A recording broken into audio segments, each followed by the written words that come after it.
Hello guys, আসসালামু আলাইকুম। বন্ধুরা, আজ আমি তৈরি করে দেখাবো তালের মিষ্টান্ন স্যুপ। মূলত এখন সিজনাল ফল হিসেবে পাওয়া যাচ্ছে তাল, তবে এটি বাজারে প্রচুর পরিমাণে পাওয়া যাচ্ছে। তবে আমি আমার গ্রাম থেকে এই তালগুলো আনিয়েছি, অর্থাৎ আমার মা এগুলোকে পাঠিয়েছেন। দেখুন আমি কিভাবে তালের স্যুপ তৈরি করছি।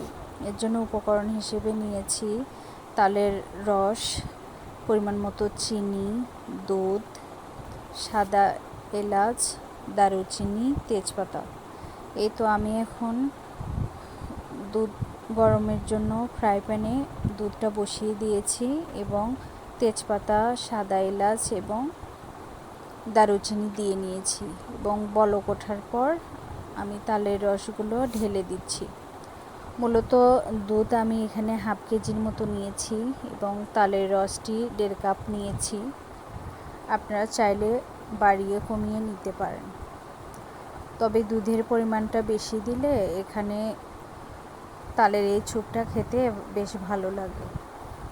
এই তো দেখুন আমি তালের রস এবং দুধ ভালোভাবে মিশ্রণ করে নিচ্ছি, ভালোভাবে নাড়াচাড়া করার চেষ্টা করছি। এই যে এখন নামানোর আগে আমি চিনিটা দিয়ে ভালোভাবে মিক্স করে নিচ্ছি। তবে মাথায় রাখতে হবে যেন নিচে লেগে না যায়, এজন্য আমি ইন্ডাকশনে এই স্যুপটা রান্না করছি। এবং এটি দেখুন আমি ঘনত্বটা দেখিয়ে দেওয়ার চেষ্টা করছি আপনাদেরকে।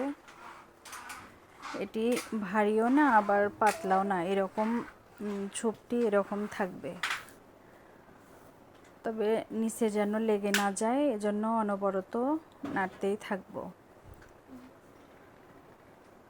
এই যে দেখুন ঘনত্বটা বোঝানোর চেষ্টা করছি। ফাইনালি দেখুন স্যুপটা হয়ে গেছে। এখন আমি এর উপরে তিল ছিটিয়ে দিচ্ছি, জাস্ট এটা অপশনাল, আপনারা চাইলে দিতে পারেন আবার নাও দিতে পারেন। তবে এর উপরে আমি সাকুরা প্লাম দিয়েছি। সাকুরা প্লামটা খেতে খুবই ভালো লাগে, এজন্য স্বাদ হিসেবে আমি দিয়েছি। তো এই যে দেখুন আমার বাবু কিন্তু এই স্যুপটা খেতে খুবই পছন্দ করে, আর আমার কাছেও এই স্যুপটা বেশ ভালো লেগেছে, এজন্য আমি আপনাদের মাঝে মূলত শেয়ার করছি। তো এই তালের এই সিজনে আপনারা তাল দিয়ে কী কী রেসিপি তৈরি করলেন অবশ্যই কমেন্ট করে জানাবেন। তো ভিডিওতে আমার সাথে থাকার জন্য ধন্যবাদ। আল্লাহ হাফেজ।